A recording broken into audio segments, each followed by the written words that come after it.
আজকে আপনাদেরকে এই ভিডিওতে দেখাবো দিবর দিঘি। দিবর দিঘি হচ্ছে উত্তরাঞ্চলের উত্তরবঙ্গে অবস্থিত নওগাঁ জেলার পত্নীতলা উপজেলার সাপাহার উপজেলার পাশেই নওগাঁ সাপাহার রাস্তার উত্তর পাশে 2 কিলোমিটার দূরে অবস্থিত একটি প্রাচীন ঐতিহাসিক দিঘি। দিঘিটির জলাশয়ের প্রায় 60 বিঘা বা 19 একর বা 8 বর্গ কিলোমিটার জমির উপরে অবস্থিত। ভাবতেই পাচ্ছেন এত বড় দিঘি আসলে কতটা সুন্দর লাগবে বা কতটা সুন্দর পরিবেশ তৈরি হবে এতটা দিঘি দেখতে গেলে। তাই ভিডিওটি লাস্ট পর্যন্ত দেখার অনুরোধ করছি এবং ভিডিওটি যদি ভালো লাগে তাহলে অবশ্যই লাইক এবং কমেন্ট এবং শেয়ার করে পাশেই থাকবেন। আমাদের বরেন্দ্র এলাকায় তেমন কোনো পর্যটন স্পট নেই, তবে নওগাঁ জেলায় যা রয়েছে তা অপার্থিব সৌন্দর্যের এক লীলাভূমি, তা অপরূপ সৌন্দর্যের এক বৈচিত্র্য তুলে ধরেছে নওগাঁবাসীর জন্য। এই দিঘিটি পাল সাম্রাজ্যের সময় খনন করা হয়। কৈবর্ত রাজা দিব্যকে পাল রাজা দ্বিতীয় মহিপালকে পরাজিত করে পাল সিংহাসনে আরোহণ করেন। এই দিঘিটি তার স্মৃতি বহন করে। দিঘিটির মাঝে একটি স্তম্ভ আছে।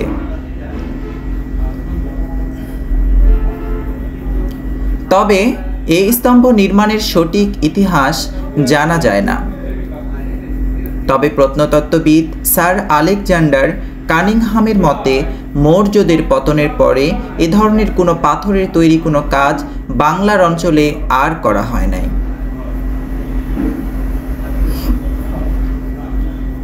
দিঘিতে যাওয়ার সময় দুপাশের এ ধরনের ঝাউ গাছ আপনার নজর কাড়বে এবং দিঘির প্রতি আরও আকর্ষণ কাজ করাবে। দিঘিটির দুপাশে রয়েছে বসার সুব্যবস্থা এবং রয়েছে নিরিবিলি পরিবেশে একটু বিশ্রামের সুব্যবস্থা।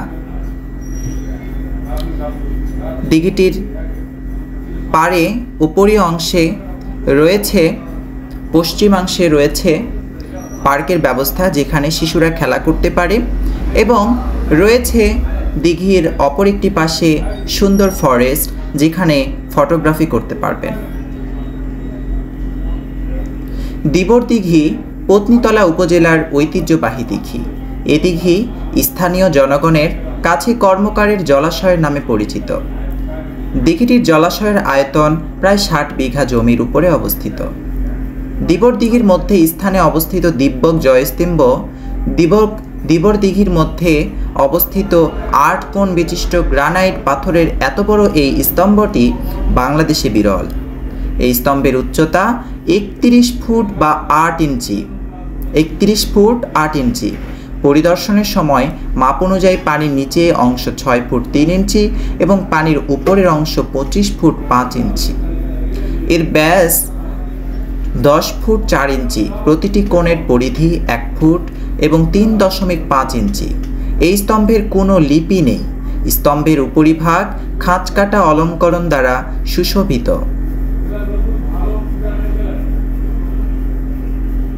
প্রিয় দর্শক, দিবর দিঘির চতুর্পার্শ্বে রাস্তার কাজ চলমান রয়েছে। যখন এই রাস্তাটি কমপ্লিট হবে তখন দিবর দিঘির এই পাড় দিয়ে আপনি বাইক নিয়ে অথবা আপনার মনের মানুষকে নিয়ে হেঁটে ঘুরে আসতে পারবেন দিবর দিঘির চারিপাশ এবং উপভোগ করতে পারবেন দিবর দিঘির আসল সৌন্দর্য। সময় থাকলে দিবর দিঘিতে কিন্তু গোসলও করতে পারেন। পানির এত সুন্দর কালার দেখে যে কারোরই মনে চাইবে এখানে একটু ঝাঁপিয়ে পড়ি। তথাকথিত কোনো সুইমিং পুল নয়, এ পানি প্রাকৃতিক পানি, অর্থাৎ এ পানির মধ্যে গোসল করার মজাটাই আলাদা। যারা গ্রামে বড় হয়েছে, অর্থাৎ আমাদের উত্তরবঙ্গে যারা আমরা বড় হয়েছি, তারা কিন্তু পুকুর, নদী, খাল, বিল এগুলো নিয়ে খুবই অভ্যস্ত। আমরা ছোটবেলাতে কিন্তু এরকম দিঘিতে অনেক গোসল করেছি।